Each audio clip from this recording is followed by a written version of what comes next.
à tous et bienvenue sur cette vidéo présentée par le CRIJ Hauts-de-France. Votre enfant est en 3e, il va devoir réaliser durant l'année scolaire un stage d'observation d'une durée de 3 à 5 jours. Cette séquence a pour objectif d'aider les élèves à construire leur choix d'orientation en leur permettant de découvrir un milieu professionnel, ses métiers, ses missions et son fonctionnement. Ce stage peut se faire au sein d'une entreprise, d'une association, d'un établissement du secteur public, tel qu'une mairie, une bibliothèque, une école ou un musée national.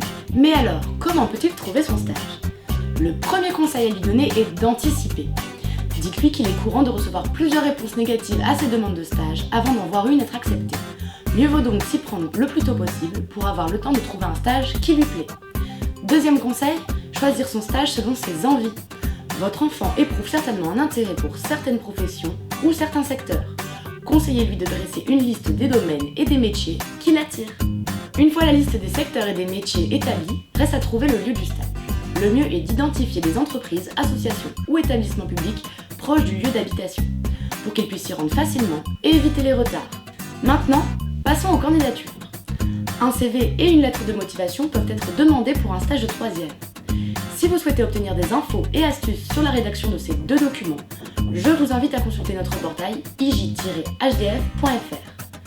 Pour adresser ses candidatures, votre enfant peut se présenter directement dans les établissements identifiés comme pertinents pour déposer son CV, sa lettre de motivation et, si possible, s'entretenir avec un responsable. Il est également possible de contacter les établissements par téléphone pour leur demander s'ils accueillent ou non des stagiaires. Si oui, votre enfant peut proposer de fixer un rendez-vous et ou d'envoyer le CV et la lettre de motivation par mail.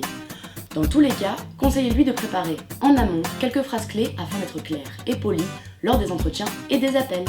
Si malgré tout il ne reçoit aucun retour positif, parlez de sa recherche autour de vous. Dans votre entourage, des personnes peuvent certainement le prendre en stage.